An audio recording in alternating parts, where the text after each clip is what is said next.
Masuknya orang Eropa ke Sumatera Timur yang dimulai pada tahun 1863 untuk mengembangkan bisnis perkebunan tembakau, ternyata berdampak besar terhadap wilayah Sumatera Timur yang kemudian hari menjadi pusat ekonomi baru di Hindia Belanda.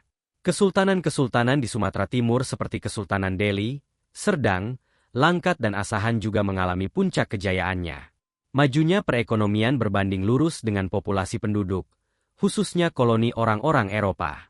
Kebutuhan berita di Sumatera Timur masa itu cukup bergantung pada surat kabar yang terbit di wilayah Semenanjung Melayu. Pada Rabu 18 Maret 1885, terbitlah surat kabar pertama di Delhi, menggunakan bahasa Belanda bernama Delhi Courant. Pendiri surat kabar ini adalah seorang Belanda bernama Jahdin. Ia berasal dari Amsterdam. Pada usia muda ia menyusul abangnya ke Surabaya, yang telah lebih dulu menjadi saudagar di sana. Pada tahun 1902, selain berkecimpung dalam dunia pers, ia juga menjadi salah satu pemilik perusahaan minyak, Perlak Petroleum Maskapai, sebuah perusahaan sukses yang menghasilkan banyak pundi-pundi uang untuknya. Kemudian ia juga menjadi pendiri sekaligus direksi dari perusahaan NV Petroleum Maskapai Zats Perlak. Dalam persiapan yang sederhana, Delhi Courant mengandalkan mesin cetak uap bekas, Stormdruckerage, dengan beberapa pekerja yang berhasil dilatih untuk menyusun huruf Z3. Kala itu kantor Delhi Courant dibuka di Jalan Berpasir Hattenbachstraat di wilayah Kesawan, yang kini menjadi Jalan Ahmad Yani 7, di sebuah rumah kayu dengan lebar 5 meter dan panjang 25 meter. Surat kabar ini terbit dengan oplah yang sangat terbatas yaitu 150 lembar, yang terbit 2 kali seminggu, pada hari Rabu dan Sabtu, dengan biaya langganan sebesar $20 per tahun. Biaya iklan yang dipasang sebesar $1 untuk 1-10 perkataan, dengan masa tayang 2 kali muat.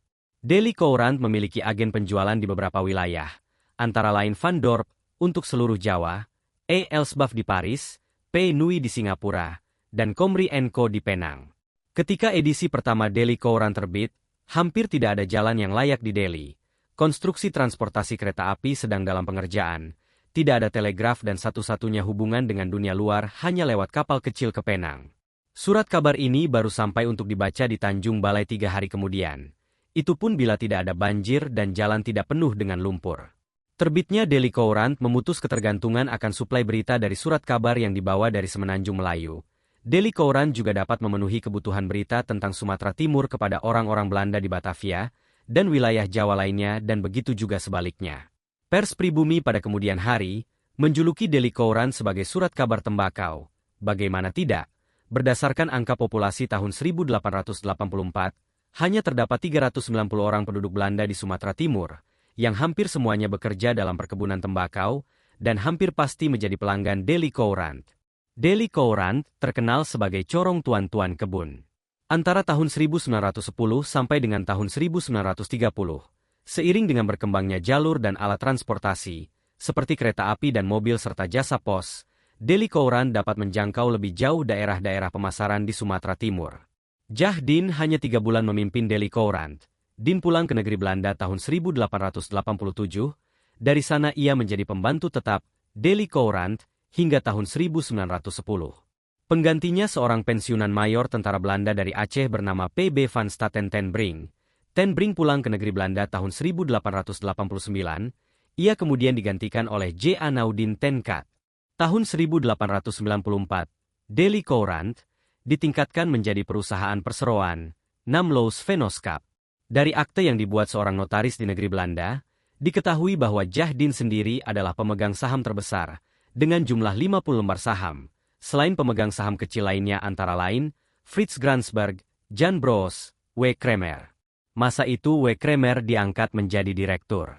Delhi Courant meluaskan bisnisnya menjadi perusahaan percetakan buku, toko Handelsboek, usaha penjilidan dan segala kegiatan yang berhubungan dengan percetakan. Handelsboek Delhi Courant terletak di Winkelstraat Kesawan. Ketika Naudin ten Kat keluar dari Delhi Courant, datang kembali sebagai gantinya Van Staten ten Brink. Lalu muncul W.J.H. Muller sebagai redaktur. Kemudian C. van Bruggen. Tahun 1907 ia diganti A.W. Naudin ten Kat, anak dari ten Kat yang dulu. Sampai pada seorang bernama J.J. van der Laan, yang menjadi pemimpin redaksi selama lebih kurang 25 tahun. Surat kabar ini berhenti menjelang invasi Jepang ke Hindia. Setelah berakhirnya Perang Dunia Kedua, Surat kabar ini kembali dibuka dan hanya beroperasi hingga tahun 1947.